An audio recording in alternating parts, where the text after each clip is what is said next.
Y tras repasar la actualidad, como lo decíamos, hoy recibimos a un invitado muy especial. Es diputado nacional de su partido por Vox, por la provincia de Valencia. Está con nosotros esta noche Ignacio Gil Lázaro. Diputado, buenas noches. Buenas noches, un placer. Y gracias por estar con nosotros. Gracias a ustedes. ¿Cómo va la legislatura? Bueno, la legislatura ya ve usted cómo va. El último acontecimiento, en fin, inaudito, esto de dos ministras peleándose en público ante la prensa, en la mesa en la que dan cuenta de las referencias del Consejo de Ministros, una diciendo que acaba de enterarse por la prensa, que esto no se ha debatido en el Consejo de... En fin, es la anécdota que relata la categoría de que esta es una legislatura absolutamente muerta, porque tenemos un gobierno, amén de salpicado por casos de corrupción, un gobierno absolutamente inútil, que no tiene en este momento mayoría y que es incapaz de remitir proyectos a las Cortes sencillamente porque no puede aprobarlos. Bueno, pues hablaremos largo y tendido de esa legislatura, de si se adelantarán o no las elecciones y sobre todo del papel de Vox en esta legislatura y también en la Comunidad Valenciana. Diputado, si le parece, arrancamos por el tema, sin duda que nos preocupa a todos, especialmente a usted también, como valenciano que es esa reconstrucción de la Dana, 100 días ya después de la catástrofe. ¿Cómo está viendo esta polémica entre gobierno central, gobierno autonómico, esos dos relatos diferentes y sobre todo cómo se está gestionando la reconstrucción? Bueno, partimos de una situación terrible de origen, que no es solo la catástrofe en sí, que con eso está ya todo dicho, sino la inacción absoluta, nosotros la hemos calificado, y así ante los tribunales, de inacción criminal del gobierno de la nación, desde el primer momento en que se produjo esta catástrofe, inhibiéndose de ella por una cuestión de puro cálculo político y, por tanto, dejando en una situación de abandono a miles y miles y miles de familias afectadas. Tenemos también, evidentemente, una gestión de prevención y de reacción en el momento en que se produjo la catástrofe absolutamente deficiente por parte del Consell de la Generalitat. Y estamos ahora en un relato entre unos y otros, tratándose de echar respectivamente las culpas, en el que no prima lo fundamental.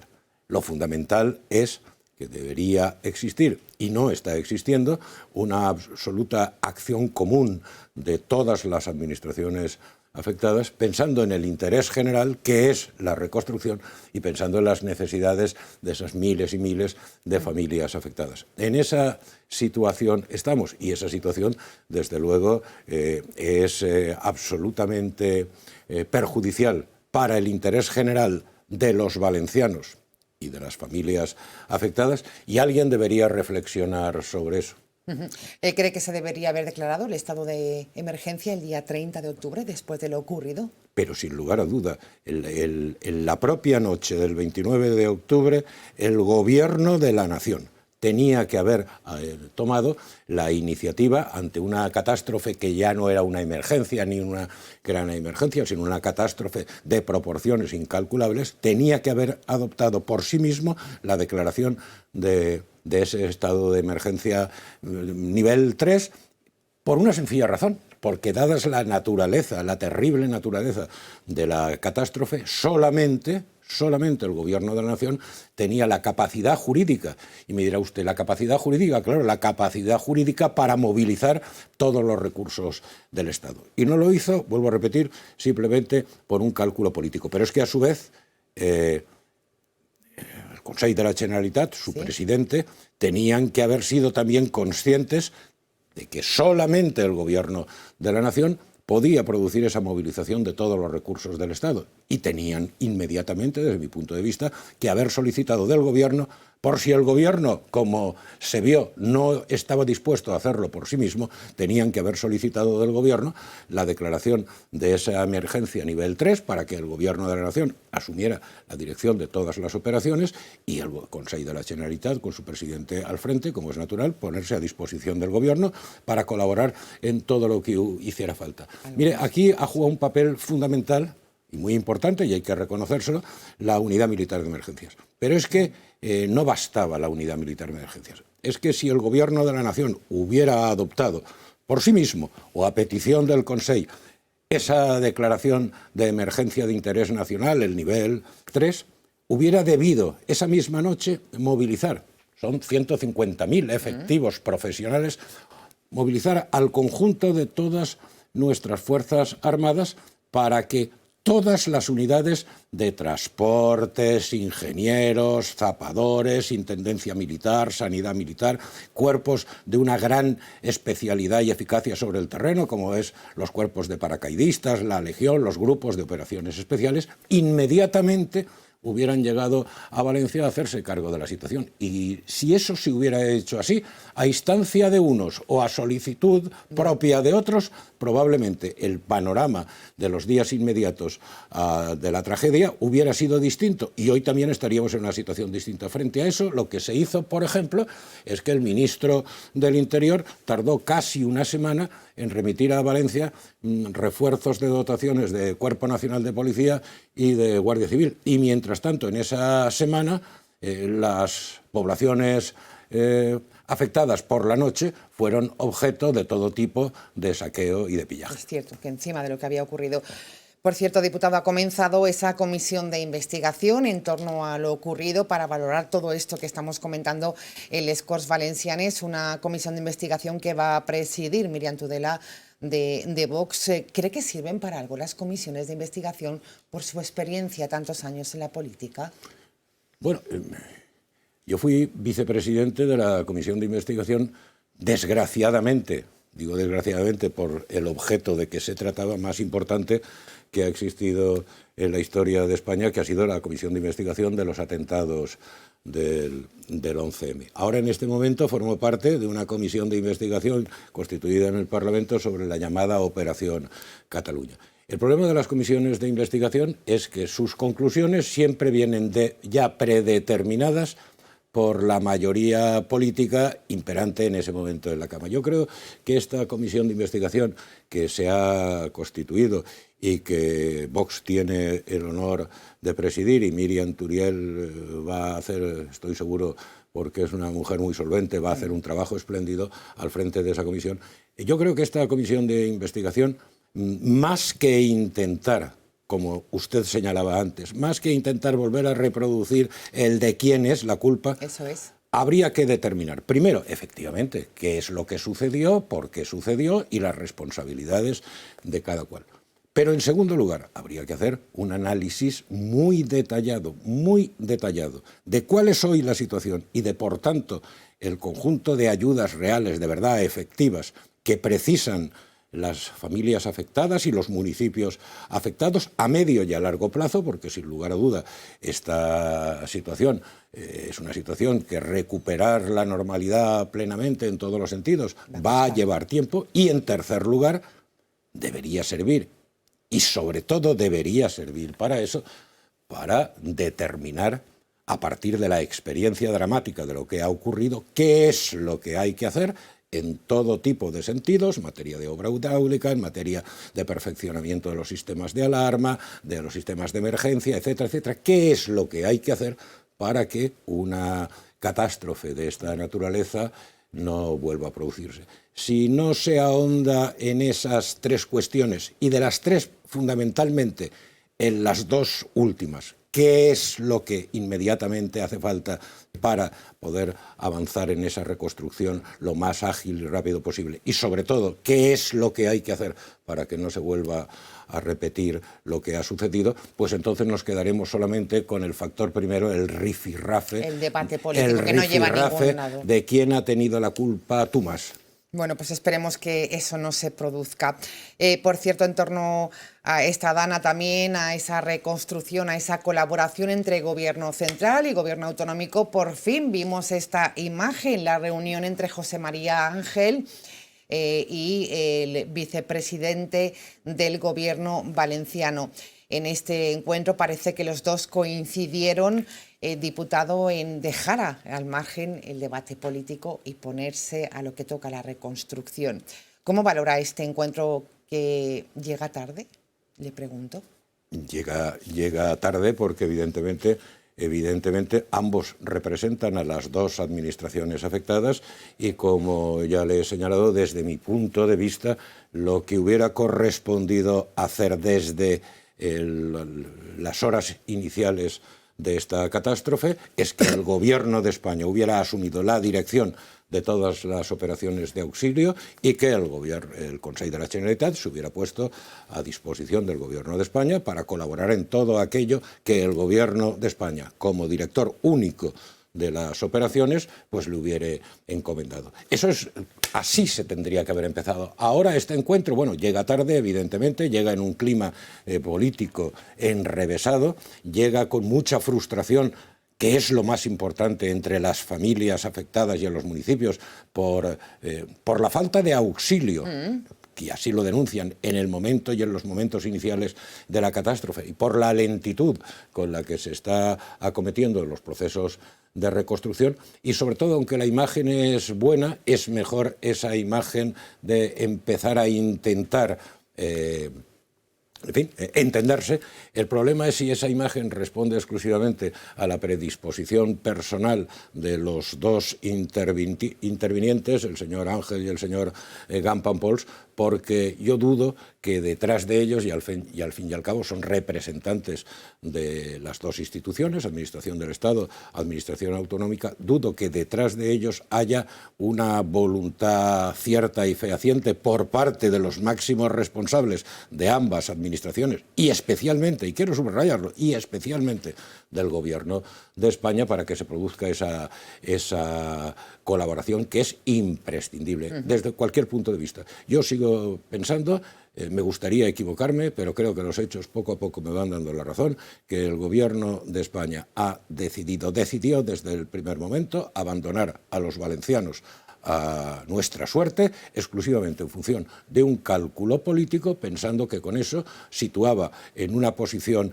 de dificultad a la Administración autonómica, que no es del mismo partido que el Gobierno de España, y que por eso quizá a ese río revuelto el Gobierno de España y de la formación que sostiene al Gobierno de España podía sacar a futuro rédito político. Yo creo que es un error manifiesto, porque cuando se produce una tragedia de esta naturaleza es el momento en el que los representantes públicos, y mucho más los cabezas de un gobierno, lo que tienen que dar sensación y constancias de espíritu de grandeza, de espíritu de servicio público, de no miras partidistas, y de entregarse y consagrarse al bien general, y sobre todo después ya no solo de la terrible devastación económica que esto ha producido, sino sobre todo y ante todo después del terrible número de víctimas que esta tragedia ha ocasionado. Así es. Por cierto, de este encuentro, una medida polémica, la de regularizar a los inmigrantes afectados por la DANA. Digo polémica porque los voxistas desde Vox reclaman ahora al Gobierno valenciano que rectifique esta medida. No la comparten. No, es que nosotros no la compartimos porque es una medida que se inscribe nuevamente en una política absolutamente errónea, nefasta para el interés general de los españoles, que es esta política de fomento de la inmigración ilegal que viene realizando el Gobierno de España. Fíjese usted que esas medidas de fomento de la inmigración ilegal tienen como perjuicio directo no solamente a los propios emigrantes legales, que han entrado legalmente en España y que están residiendo legalmente en España y trabajando legalmente en España, sino al conjunto de los trabajadores españoles, porque esa inmigración ilegal que ya empieza a alcanzar cifras inquietantes, lo que hace al final es precarizar el conjunto de las condiciones laborales y precarizar los salarios del conjunto de los trabajadores. Y causa sobre todo un daño tremendo, porque así nos lo dicen y así nos lo manifiestan, a aquellos trabajadores, a aquellos emigrantes que han entrado legalmente en nuestro país, que residen legalmente en nuestro país y que trabajan legalmente en nuestro país. Pero es que además hay un factor que no se puede olvidar. Es que, claro, cójase usted los datos policiales. Los datos policiales ya no solamente en conjunto de lo que el efecto de generación de delincuencia que provoca esa inmigración ilegal, sobre todo en los barrios y en las zonas más humildes de nuestra sociedad, sino en las propias zonas afectadas. Es que, claro, es que de los 500 y pico, casi 600 detenidos que se produjeron durante los primeros días de la catástrofe como consecuencia de saqueos y pillajes, un porcentaje altísimo eran de personas que estaban en esa situación, es decir, inmigrantes ilegales, que ahora resulta que el gobierno, porque sí, quiere legalizarlo. Nosotros creemos que España necesita, como es natural, tener una inmigración, recibir emigración, pero recibirla de manera ordenada, reglada, conforme al cumplimiento de las normas de entrada, de residencia y de trabajo en este país, y sobre todo una inmigración que se quiera integrar en nuestro país y en nuestra sociedad. No una emigración que esté dispuesta no solo a crear guetos, sino a tratar de imponer sus normas, sus costumbres y sus tradiciones. Esa es la realidad. Esa es la realidad. Vox le ha dicho ya al gobierno valenciano que rectifique, incluso podrían no apoyar los presupuestos por esta medida, le pregunto. Sí, nosotros hemos dicho, lo ha dicho Santiago Abascal con claridad, y yo suscribo absolutamente esa consideración, nosotros hemos dicho que la unión, la alianza, el acuerdo permanente entre populares y socialistas en Europa, en Bruselas, dictamina que en Bruselas se estén articulando una serie de políticas de tipo en el ámbito agrícola, en el ámbito industrial, en el ámbito de las condiciones de vida de los ciudadanos, que son absolutamente negativas para los ciudadanos españoles, para los trabajadores españoles. Y hemos dicho que mientras que el Partido Popular no haga una manifestación clara de romper esos vínculos, es decir, de no pretender trasladar esas políticas a través de los presupuestos regionales a las regiones, nosotros no las vamos a apoyar, que nosotros tenemos trazadas una serie de líneas rojas que las conoce de sobra el Partido Popular, por ejemplo, en materia de inmigración ilegal, y que, por tanto, el Partido Popular, si quiere dialogar con nosotros a los efectos de poder llegar a acuerdos para apoyar los presupuestos en las distintas comunidades, pues tendrá que atender a nuestro requerimiento. Y si no, pues pasará lo que ya pasó cuando establecimos una misma advertencia. El Partido Popular se ve que pensó que nosotros éramos como todos, que no íbamos, en fin, a renunciar a sillones y puestos, y que, por tanto, aquello era una especie de, en fin, de fantasmada. Y como nosotros en eso somos un partido diferente, es decir, lo que decimos que vamos a hacer, lo hacemos porque tratamos de cumplir la palabra dada a nuestros electores, pues abandonamos los gobiernos. Pues ahora, en relación con los presupuestos autonómicos, el Partido Popular lo sabe y lo tiene muy claro cuál es nuestra posición. Y lo tienen muy claro los ciudadanos, que es lo más importante, claro. Vamos a escuchar precisamente al presidente nacional, Santiago Abascal, con el argumento que nos contaba el diputado. El mensaje es muy claro. Yo creo que José Ángel Antelo y Fernando López Miras pueden entenderse perfectamente, pero ese no es el problema. El problema es que después von der Leyen da una orden a Feijóo y Feijóo da una orden a López Miras y lo que se ha acordado se queda en agua de borrajas. Por lo tanto, quiero decir con total rotundidad que no va a haber ningún tipo de presupuesto ni en Murcia ni en ninguna región de España en la que no tengamos una garantía explícita y una ruptura clara de los pactos de populares y socialistas en Bruselas. Una distancia de esos partidos populares regionales con esos pactos comprometidos con la dictadura verde y comprometidos con la inmigración masiva. Como han roto los pactos a las órdenes de von der Leyen, que es la socia de Feijóo y a la vez de Pedro Sánchez, tienen una opción: contar con Pedro Sánchez para aprobar esos presupuestos. Pero si quieren los votos de Vox, ya saben lo que tienen que hacer. Pues queda claro el discurso de Vox en este aspecto. Habrá que modificar si quieren unos presupuestos en el gobierno valenciano apoyados por Vox, porque si no, no saldrán adelante. Claro, porque es que además les necesitan claro, para porque la además votación. tenga usted en cuenta lo que estábamos señalando antes, es decir, esta política absolutamente suicida de fomento de la inmigración ilegal, al final se traduce en lo que se traduce. ¿En qué se traduce? En que genera un monumental agujero en las arcas del Estado que no se destina a lo esencial, que es a atender las condiciones y necesidades más urgentes y básicas de los españoles y a potenciar adecuadamente la funcionalidad de servicios públicos esenciales, como es la sanidad pública, la educación pública, las políticas asistenciales, el sistema público de pensiones, etcétera, etcétera. No, se va destinando cantidades y cantidades ingentes, además a subvencionar en España, a través de pagas, paguitas, ayudas, ayuditas, a personas que están ilegalmente en este país, generando además una situación clarísima de discriminación en relación con esas otras personas extranjeras que han entrado legalmente en nuestro país,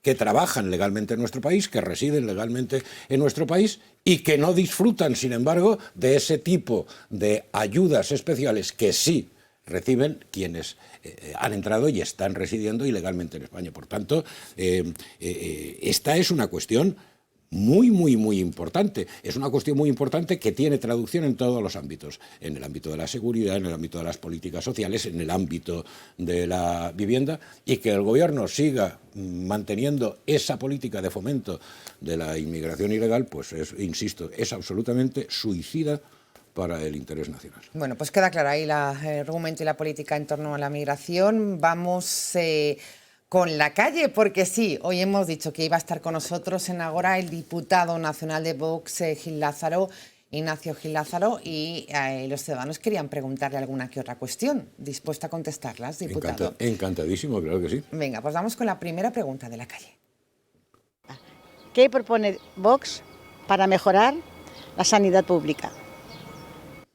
Mire, nosotros consideramos que la sanidad pública es un servicio absolutamente esencial, que en este momento la sanidad pública necesita potenciarse a todos los niveles, porque todos conocemos lo que son las listas de espera, todos sabemos lo que es en este momento la insuficiencia de plantillas, la situación tremenda en la que están los propios trabajadores sanitarios, sometidos muchas veces, pues eso, a agresiones por parte de los pacientes, fruto del estrés que vive el sistema. ¿Qué es lo que nosotros decimos? Lo apuntaba antes. Es decir, el nivel en este momento de deuda pública de España es insoportable. Se ha multiplicado exponencialmente en estos 7 últimos años de gobierno. Por tanto, lo que hace falta es hacer una reducción drástica, absolutamente drástica, de todo lo que es el gasto productivo, el gasto público productivo, improductivo socialmente. Es decir, todo ese dinero que se va en subvenciones a sindicatos, en subvenciones a patronales, lo que se va en subvenciones a ONGs que están fomentando la inmigración ilegal, cortar drásticamente todo lo que es el gasto político inútil de asesores, en fin, etcétera, etcétera. Y todo eso, reconducirlo en función de prioridades claras, servicios públicos que hay que potenciar, sanidad, educación y garantizar la sostenibilidad del sistema público de pensiones, y eso se puede hacer, simplemente basta tener la voluntad política de meter la tijera y de saber que el esfuerzo fiscal de los españoles, el que está realizando este gobierno, ha hecho 91 subidas de impuestos que han recaído básicamente sobre las clases medias y las clases económicamente más humildes. Pues que eso no puede seguir así, y para que eso no siga así y para que nuestra sanidad, que es una sanidad, gracias a sus profesionales, magnífica, pero pueda estar al nivel que podría y debería estar, lo que hace falta es, como en cualquier familia ordenada, meter tijera, quitar todo lo que es inútil y solo en beneficio de los políticos e ir a aplicar todas esas partidas a beneficio social para la ciudadanía, y beneficio social para la ciudadanía es sanidad pública, educación pública. Bueno, pues queda claro la pregunta que le hacían desde la calle al diputado nacional Ignacio Gil Lázaro. Segunda cuestión de la calle. ¿Qué propone Vox para mejorar la seguridad ciudadana? Pues mire, nosotros hemos presentado en el Parlamento infinidad de iniciativas en este sentido. Es preciso dotar a las fuerzas y cuerpos de seguridad del Estado de un marco jurídico en el que se sientan seguras en la realización de su trabajo, dotarlas de los medios materiales y de las plantillas adecuadas, establecer un sistema eficaz en términos jurídicos de respuesta frente al delito, producir, desde luego, una seguridad en nuestras fronteras que garantice el que esas fronteras no sean, como hoy son, fronteras débiles y que, por tanto, son fácilmente traspasables por la inmigración ilegal, luchar contra las mafias de la inmigración ilegal, porque es que resulta que, aunque el gobierno se empeñe en negarlo, luego ahí están las cifras que acreditan que inmigración ilegal es un elemento fundamental en la generación de delincuencia. Oiga, en este momento, por ejemplo, en Cataluña, el nivel de la población reclusa catalana, que es extranjera, ya roza prácticamente más allá del 50% del total de la población reclusa. Y así suma y sigue. Hay que hacer muchas cosas y se pueden hacer, pero para eso es fundamental que haya un gobierno que esté dispuesto a apoyar a esas fuerzas y cuerpos de seguridad en todos los sentidos, en el sentido jurídico, en el sentido político y en el sentido material. Bueno, pues inmigración, sanidad. Tercera pregunta de la calle para nuestro invitado hoy en Ágora. En cuanto a los aranceles de Trump, ¿cuál es tu opinión al respecto? Pues mire, el señor Trump está haciendo lo que debería hacer también el gobierno de España. Es decir, el señor Trump está defendiendo los intereses de su país. Ojalá nuestro gobierno hiciera lo mismo. Pero a mí, más que los aranceles de Trump, que ya veremos si llegan o no llegan, lo que me preocupa de verdad son los aranceles que de verdad ya están llegando a España y estamos sufriendo todos los ciudadanos. Permítame usted que diga que esos aranceles, entre comillas, son las consecuencias de las nefastas políticas que Partido Popular y Partido Socialista pactan en Bruselas, deciden en Bruselas y nos aplican. Pregúntele, esos son los verdaderos aranceles que estamos sufriendo los españoles en materia agrícola, en materia pesquera, en materia industrial. Sobre eso es sobre lo que sí que hay que actuar. Y actuar decididamente, porque eso es lo que ya estamos sufriendo. Que venga o no venga los aranceles de Trump, pues es cuestión que está por venir. Pero claro, también si resulta que el señor Sánchez ha decidido convertirse en el líder mundial del antitrampismo, pues probablemente está generando una situación que no, para España, que no va a ser fácil en cuanto al diálogo con los Estados Unidos. Oiga, el señor Trump, ayer o antes de ayer, ya anunció que en el supuesto de aplicación de aranceles a Europa eximirá de esos aranceles a Italia porque se lleva muy bien con la primera ministra Meloni. Pues a ver si el presidente Sánchez se dedica a eso, a intentar llevarse bien con la administración norteamericana y no pues a hacer que, en fin, a insultar, a tratar de ridiculizar, a hacer caricatura, porque eso pues le puede resultar muy divertido al señor Sánchez, pero desde luego es perjudicial para los intereses de Mejorar España. la comunicación por encima, ¿no?, de las medidas que toma Donald Trump, es la postura de Vox en este aspecto. ¿Perdón?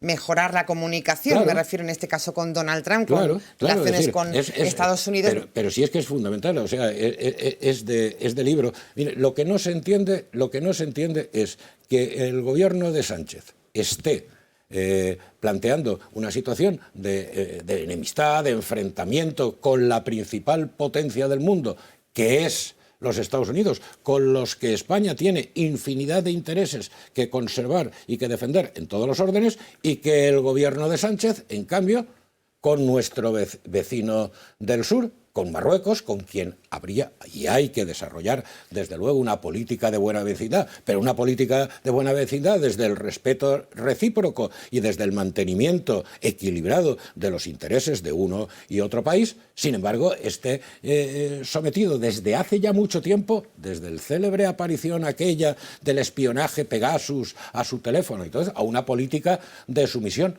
Ayer o antes de ayer, el gobierno ha aprobado una concesión de 750 millones de euros a Marruecos para la construcción por parte de Marruecos en su territorio de 40 trenes. Oiga, es que esto no es nuevo, es que además el gobierno de España con Marruecos, con los impuestos de todos los españoles, está financiando obras de regadío en Marruecos, políticas agrícolas en Marruecos que luego compiten por la permisividad de PSOE y de Partido Socialista en Europa con los productos valencianos. Bueno, no se entiende que frente a la primera potencia del mundo haya una política distante de agresión y que frente a nuestro vecino del sur haya una política absoluta de sumisión a Marruecos. Esta es la política de este gobierno y esta es la política exterior del señor Sánchez. Claro. Bueno, pues queda clara la postura en torno a este tema. Entramos en clave nacional, que ya estamos abordándolo, pero con uno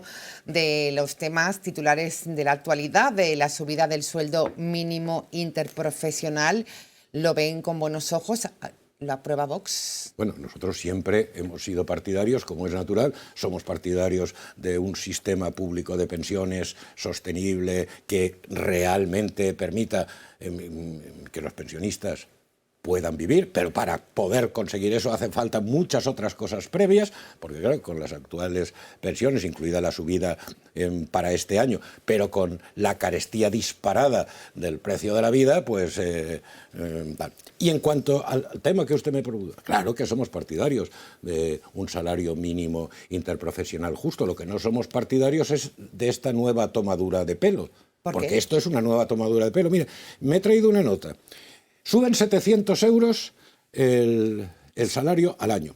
De esos 700 euros, las empresas van a tener que pagar, además, en cuotas a la Seguridad Social, por cuenta del trabajador, 213 euros más de lo que estaban pagando antes de esta subida. El trabajador va a tener que pagar entre cotizaciones a la Seguridad Social, estamos hablando del trabajador beneficiado por la subida, entre cotizaciones a la Seguridad Social, otros conceptos, e IRPF, va a tener que pagar 346 euros por la subida. Es decir, el trabajador va a percibir neto en su bolsillo 354 euros. Y mientras tanto, el señor Sánchez, la señora Montero, el Ministerio de Hacienda, con esta subida se van a llevar 560 euros adicionales al año por cada trabajador. Es decir, es una auténtica tomadura de pelo. Y es una auténtica tomadura de pelo evidenciada, como lo señalaba al principio de esta,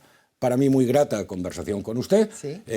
Con el espectáculo que ayer vimos desde la mesa del Congreso, sí. No, desde la mesa del Consejo de Ministros, de dar cuenta de los acuerdos del Consejo de Ministros entre la ministra portavoz Bando Sánchez y la vicepresidenta del Gobierno, ministra de Trabajo Yolanda Díaz, Bando Sumar, intercalando en público diciendo que esto que has contado no es verdad, pues esto yo no lo sabía, pues parece una oposición pues más que me habéis engañado por detrás. Es decir, este es el problema, que cuando intentas hacer números tramposos simplemente para tratar de sacar un beneficio político de imagen y por tanto tratas de engañar a los españoles, al final lo que generas es toda una secuencia tramposa que termina así, denunciándose las unas a las otras la trampa hecha. Pero los números que le acabo de decir son estos, y estos son tremendos. Bueno, pues ahí está la explicación de por qué no apoyan esta subida Vox planteada por el Gobierno. Por cierto, según encuestas recientes, las cosas no van mal para Vox. Intención de voto sigue creciendo en las encuestas y, bueno, si hoy se celebraran elecciones, posiblemente con estos datos, junto con los del Partido Popular, acercaría a Feijóo a la Moncloa o a Santiago Abascal. ¿Cómo se ve esta intención de voto?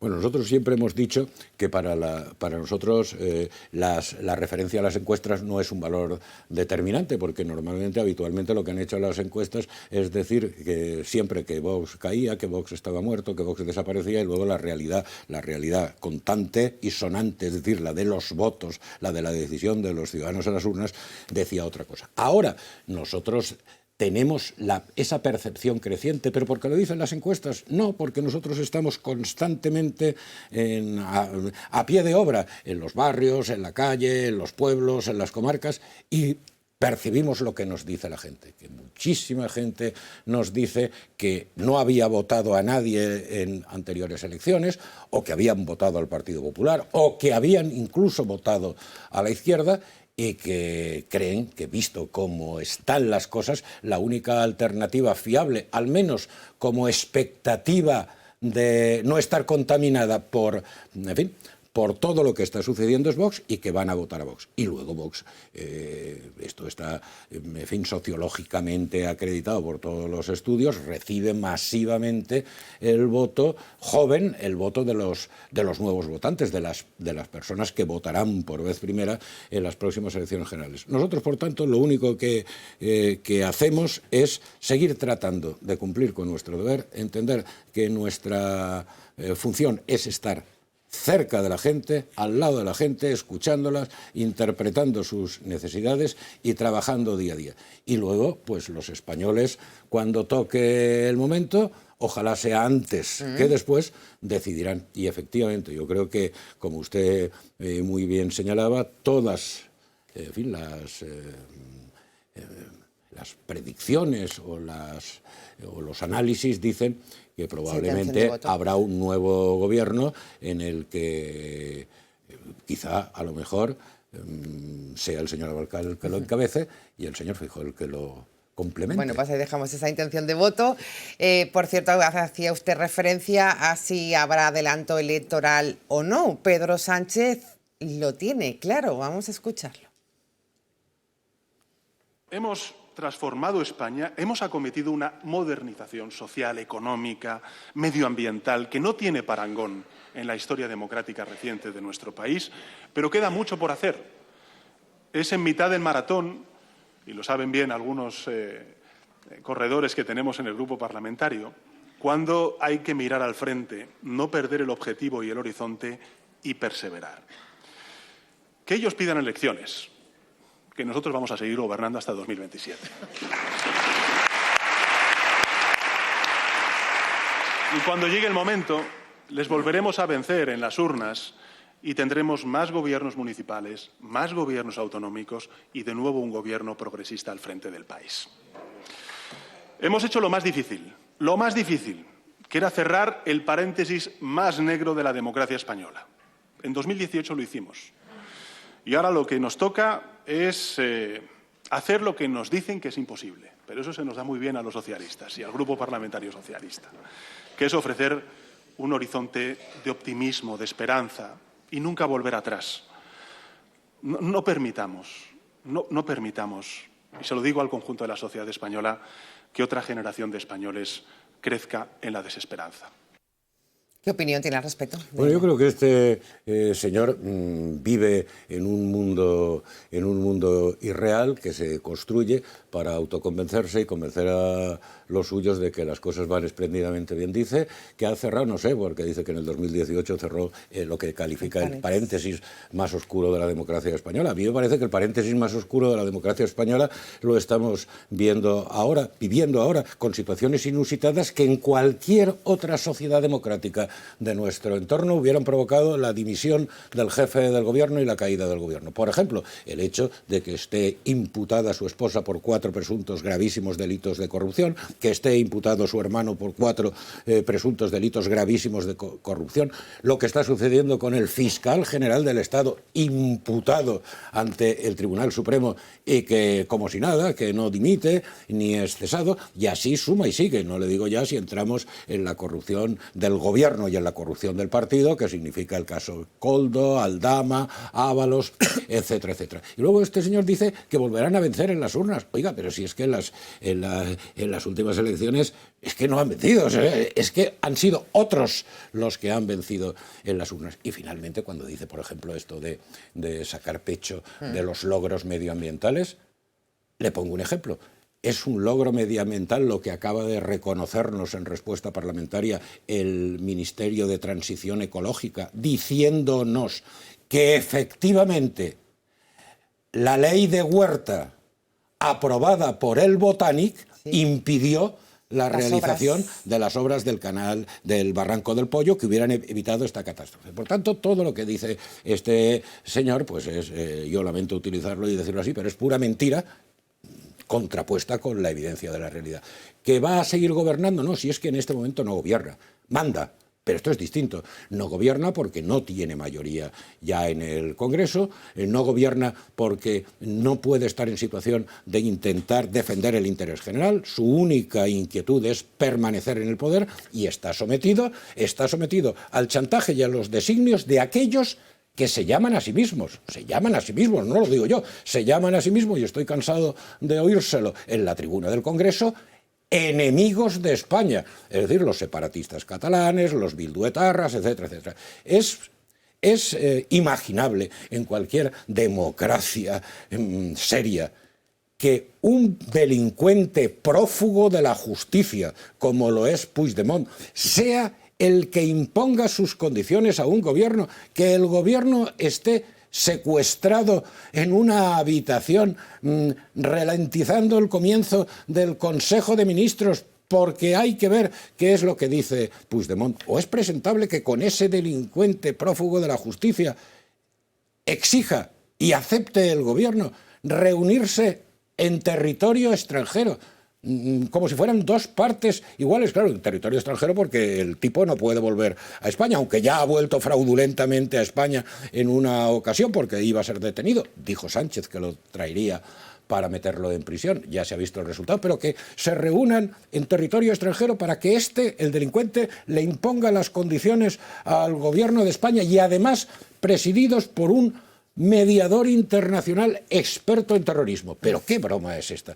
Por tanto, a este señor lo único que le inquieta hoy es hacer lo que haga falta, siempre en contra del interés general de España y por tanto del interés general de los ciudadanos españoles, para permanecer en el gobierno, en el poder a toda costa. No gobierna, manda, y está causando un deterioro terrible a la democracia española, a la libertad, al equilibrio de poderes, al Estado de Derecho y al final a todos y a cada uno de los ciudadanos, y especialmente a aquellos sectores sociales más humildes. Por cierto, lleva muchísimos años en política Ignacio Gil Lázaro. ¿Cree que está viviendo el momento más convulso a nivel político de su experiencia en el Congreso y en el Senado? Sin lugar a duda. Sin duda. Sin lugar a duda, porque yo he vivido la experiencia de gobiernos de derecha que han hecho cosas bien y cosas mal. He vivido la experiencia de gobiernos de izquierda que han hecho cosas bien y que han hecho cosas mal, pero esto no es un gobierno. Nunca. Esto no es un gobierno, esto es un atrincheramiento personal del señor Sánchez en su obsesión por mantenerse en el poder a toda costa, y el a toda costa es en perjuicio de los intereses de España. Esto es tremendo y sobre todo, insisto, jamás en términos de corrupción se había vivido en España lo que se está viviendo. Pues todo un lujo que nos haya visitado esta noche. No, el lujo es para mí haber compartido con usted esta agradabilísima tertulia. Diputado nacional por Vox, por la provincia de Valencia, gracias. Seguiremos viendo lo que pasa con esos presupuestos que del gobierno valenciano tras esa medida tomada, y seguiremos pulsando la política. Gracias, buenas noches. Y yo a su disposición, Silvia. Muchas gracias, buenas noches. Terminamos, volvemos ya la semana que viene, de cara al fin de semana, que lo pasen bien. Volvemos el martes a partir de las 9. Nos asomamos a esta ventana llamada Agora. Buenas noches.